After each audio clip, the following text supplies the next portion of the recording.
He was just one of the best friends I've ever had. Anybody else want to say that? Okay, I'll say something. Anybody else?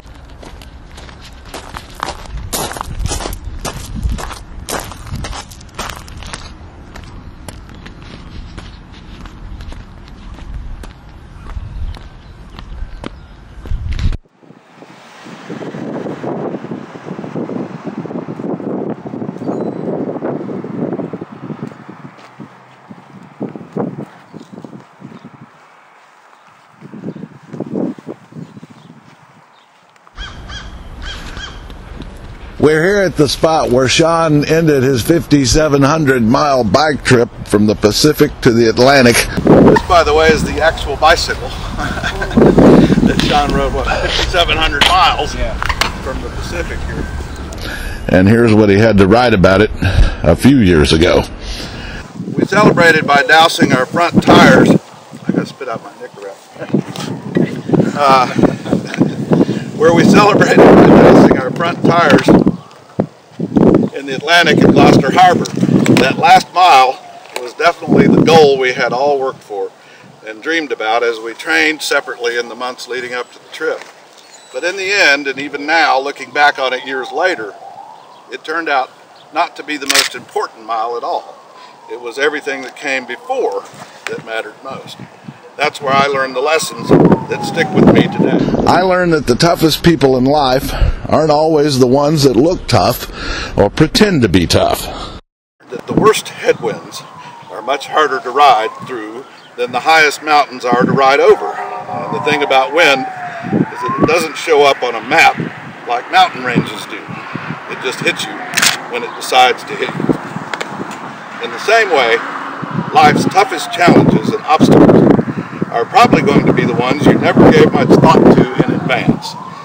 I learned that even when you think you've conquered or kicked the ass of something big, like a continent, there's always something even bigger out there that can kick your ass right back, like the ocean. This lesson was driven home to me right at Gloucester Harbor. We were gathered on the waterfront around the city's Fisherman's Memorial nearby, which was dedicated in 1923 to all the fishermen who had died plying their trade from that port in the 3 preceding centuries. The memorial depicts a fisherman struggling at the wheel of a listing ship in the midst of a fearsome storm. The inscription on the memorial is simple and stark. It just says, "They that go down to the sea in ships." I remember feeling a big lump in my throat when I read that inscription. I thought back a lot to the summer of 1997 in recent weeks, as I've started another journey through the treatment of my brain cancer. Much of what I learned on that trip is helping me to shape my attitude for this one. I'm not really thinking much about what the last mile of this journey will look like or be like, whether it's good or bad. I'm just enjoying all of the miles that I've known and those to come now and then. I take comfort in that knowledge each weekday when I hop on my bicycle and ride from my house to my radiation treatments. The distance is exactly 1 mile.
Sean, I really enjoyed you very much on the blog. You were so funny, and I so much enjoyed being able to talk sports with you. And tonight, the Boston Celtics are starting their playoff journey, and I hope for you this time they win the championship. I only know Sean through his writings on the blog and some of the articles that Craig has shared with us. But certainly toward the end, he was a great inspiration. Bless him.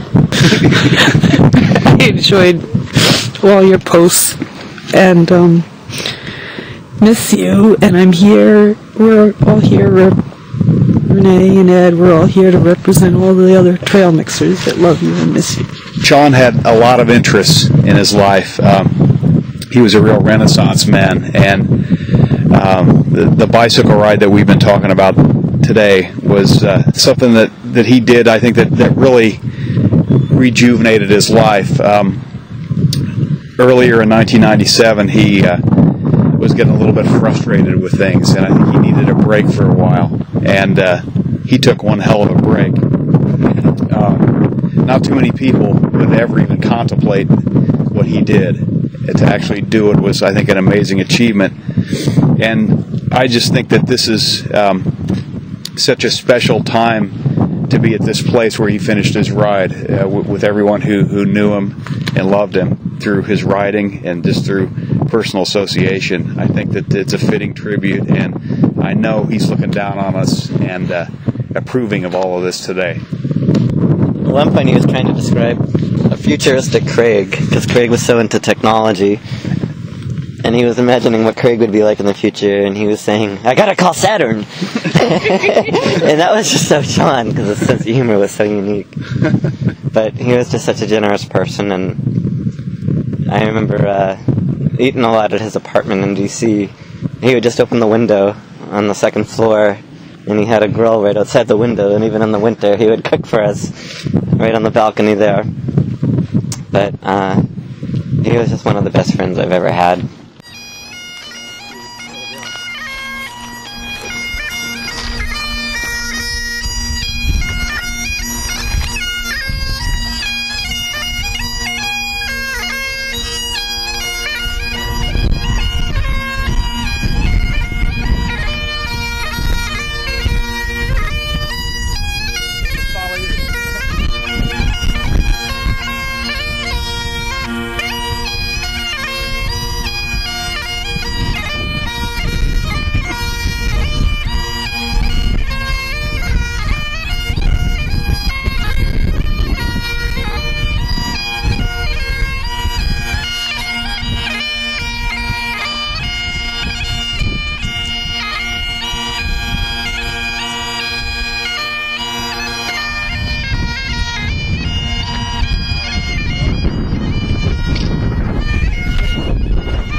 He was just one of the best friends I've ever had.